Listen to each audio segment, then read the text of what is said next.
Hi, folks. Welcome back to Heard on the X, the East Coast premier music talk show. In the commercial break, right now we're joined by Shane. Shane, you still there? No. Oh, he left already. In the commercial, I tried to prove to Josh that there's no way that you would try to draw attention to yourself. Explain to me. Put up a great argument too. Yeah, did, yeah. But explain to me the Whistle Missile. Was that car owned by the station or was that yours? I still own it. Oh, you still own that car? That was the first. That's the most valuable possession I have in my entire life. Possession, object, Right. human. Is it a Chevelle? But that was the first new car I ever bought for myself, and it's been with me for 40 years. Is that a Chevelle or Impala? What is that? No, come on. I can't. I'm looking at a picture of the side of it. Yeah, size of it. Look at it. Is it a I Fury? have two sons. A Plymouth? Is it a Monte Carlo? What is that thing? It was an Impala. Oh, it's an Impala. Okay. Yeah, Okay. it was what was called the Dad's Corvette. But That was Dad's Corvette. for those of you that don't know, there is a Shane I'll brother. tell you this, not to interrupt. No, go ahead. A couple, 3 years ago, I'd had to come back because the missile was the missile was crushed by some thugs, some bullies, when I was doing a big car cruise and entertaining with the band and everything out at the Three Coins on Niagara Falls Boulevard. And when I came to Richmond, I left it in the care of someone, and then we put many thousands of dollars into it to bring it back to life. And I think it was in about '06 where the roof of his shop caved in and crushed it. So we've been working since '06 to try to get it. But, as I say, and only the people that are very, very close to me know this. Only my family and my friends get it. That is that automobile is as much a part of my body and my soul as half my brain, half my heart, and my right arm. It is me, and it's been dead for 17 years, and we've been working on it. And now I'm afraid to be hopeful, but we're hoping that around Memorial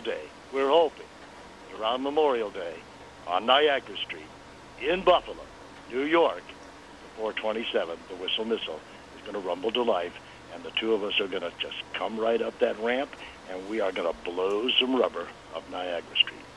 But a couple, 3 years ago, I was back to do something. I had to do something with somebody, and Sandy Beach was good enough to get a hold of me and ask me to come on his show. People wanted to talk to me. I said, yeah, great, love that. They're always good to meet. And Danny Neverth was trying to surprise me, but he didn't know that when I went into the radio station, I saw the back of his head, so he didn't surprise me. I surprised him. In any event, we went in, and we hit the air, and the first moment that Sandy opened it up to phone calls, it took us a while, a set, to get ready for phone calls, and the very first one was from the people at Lancaster Speedway asking about the Whistle Missile. The car was more famous than I was, and it deserved it. It's a great automobile. It's got a heart much bigger than mine. I'm going to choke up in tears. It's a beautiful automobile, and if you go to Facebook, the Brother Shane Gibson Facebook page, you'll be able to see pictures of it. Go there and like that page, and Yeah, when you see the black one, that's the day I bought it. You can see by the temporary plate when it's black, and that's what it is now. It's black now, as it was when I bought it. But that was the first day I bought it, and then the only other picture I show of it is when we were making a run. We were getting ready to make a run at Lancaster, and I think it was a jet night. I had a lot of fun at Lancaster and Holland Speedway. At Lancaster, I remember once because that was what I was.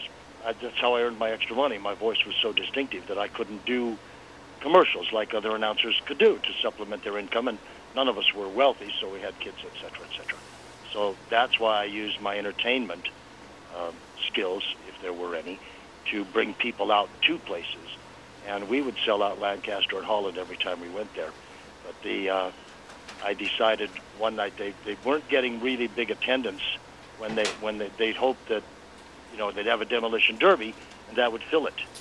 And it didn't for a couple of times. I said, can you help us? Would you do a demolition derby? And I said, you'll do anything, won't you? I said, well, I'd certainly do a demolition derby. He said, well, do you think you can sell it out? I said, well, I'll sell it out for you. It's no problem at all. because I just want you to understand that I'm not going to lose. Well, Shane, we're hoping for 100 cars. It doesn't matter. I'm not going to lose. I'll win it. And they said, well, what makes you so sure? I said, because you're going to put up a $10,000 prize to anybody that beats me. Well, everybody went berserk. You can't do that. You can't do that. I said, I'll put it on the air. I'll put up the $10,000. You're crazy. I'm not crazy. You're having a demolition derby, right? Right? I said, so you bring your own, right? Right. I said, so I'll put up $10,000, and if anybody beats me, if anybody wins that derby besides me, they'll get $10,000 in cash. Well, they had like 125 cars, and you couldn't get in the place. Place was going nuts. Great races. It was a great night. Heckler, all the guys were there, and then they announced it, and everybody goes out, and they're all rumbling. About to the back of the infield. Here comes this half-wit this ditz blonde in his National Guard Barromies, and I'm up on the top of a turret with a I'm like a miniature John Wayne. I got this submachine gun, big machine gun. I'm shooting blanks, and I'm in a 30-ton tank. Oh, really? I was in a 30-ton tank. The last thing we did was I think it was a 62 Pontiac that irritated me by trying to run into our tracks. So we squashed it down to about 18 inches. So, it was hilarious. So you didn't have to part with the 10 grand? No, I wasn't about to part with the 10 grand. Same thing happened when you're talking about Greg the Hammer Valentine and the odd. We wanted to sell out the odd. So I said, all right. So the next thing I knew, Donnie Burns over at KB and Greg and everybody got together, and he challenged me. I was on WYSL at the time. So they challenged me, and I said, there's no way you can beat me. I don't think I have the size to do a long match with you, but you're telling me I can't do 5 minutes in the ring. You can't do 3 minutes in the ring with me, you pencil-necked geek. I said, well, we'll bet $10,000 on it for charity. And I will never forget that, because I still have this huge lump of bone in my right clavicle where the fight ended, where the match ended. But we went on for almost 10 minutes. I did a series of flying drop kicks across the ring and got him down a few times, and then he picked me up and sent me up into the rafters and brought my right shoulder down on his shoulder, and that was the end of that. But I remember seeing thousands of people standing on their chairs screaming, "Go Shane, go!" That was fun. So we won 10,000. Supposed to be 3 minutes, lasted longer. $10,000 to charity. There, I was always good with charity and stuff. Well, and the thing is, your athleticism is amazing. I mean, it's truly amazing. On top of somebody the other night sent me this. I'm not really good at these confounded contraptions, these computers and stuff. But my daughter Jenny, she gets me on this thing for the Hall of Fame thing last year, and then she puts me on Facebook. And somebody, I don't know whether a couple of people saw there is one picture of me having.